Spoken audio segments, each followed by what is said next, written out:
তো without password অর্থাৎ password ছাড়া আমরা যদি আমাদের ফোন থেকে স্যামসাং অ্যাকাউন্টটি রিমুভ করে দিতে চাই, তাহলে আমাদেরকে প্রথমে আমাদের ফোনের সেটিংস অপশনটিতে ক্লিক করা লাগবে। তো আমরা সেটিংস অপশনে প্রবেশ করার পর আমাদের সামনে ঠিক এরকম একটা ইন্টারফেস চলে আসবে। এটা হচ্ছে আমাদের স্যামসাং অ্যাকাউন্ট, মানে এখানে মার্ক করা অপশনটি হচ্ছে আমাদের স্যামসাং অ্যাকাউন্ট। তো ক্লিক করে এই যে এটা হচ্ছে আমাদের স্যামসাং অ্যাকাউন্টটা মূলত। তো আমাদেরকে এখন যেটা করতে হবে সেটা হচ্ছে সাইন আউট নামে যে অপশনটি রয়েছে এটাতে একটা ক্লিক করে দিতে হবে।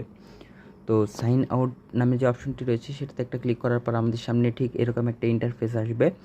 এখন আমাদেরকে আবার সাইন আউট নামে যে অপশনটি রয়েছে সেটিতে প্রবেশ করা লাগবে।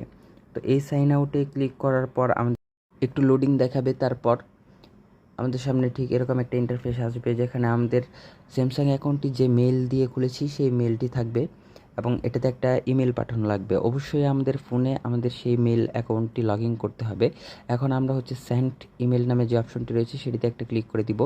আমরা দেখতে পাচ্ছি আমাদের মেলটি সেন্ড হয়ে গেছে। তো আমরা সরাসরি এখান থেকে আমাদের মেল ইনবক্সে প্রবেশ করব। ইনবক্সে প্রবেশ করার পর আমাদের সামনে এরকম একটি মেসেজ আসবে স্যামসাং অ্যাকাউন্ট নামে। তো আমরা এটাতে একটা ক্লিক করে দিব। এই স্যামসাং অ্যাকাউন্ট নামে যে মেইলটি এসছে সেটাতে ক্লিক করার পর আমাদের সামনে এরকম ইন্টারফেস আসবে। তো আমরা কন্টিনিউ উইথ আরাফাত ইয়াসির অপূর্ব, আপনারা আপনাদের নামে যে অপশনটি থাকবে ওটাতে একটা ক্লিক করে দিবেন। তো আমাদের নাম লেখা যে অপশনটি রয়েছে সেই অপশনটিতে কন্টিনিউ করে দেওয়ার পর হচ্ছে আমাদের পেজটা একটু লোডিং করবে। আমরা দেখতে পাচ্ছি আমাদের এখানে পেজটা লোডিং করছে। লোডিং করার পর হচ্ছে আমাদের সামনে এরকম একটা ইন্টারফেস আসবে যেখানে ID verified successful, please return to previous screen. অর্থাৎ আমাদেরকে আমাদের আগের স্ক্রিনে যাওয়ার কথা বলা হচ্ছে।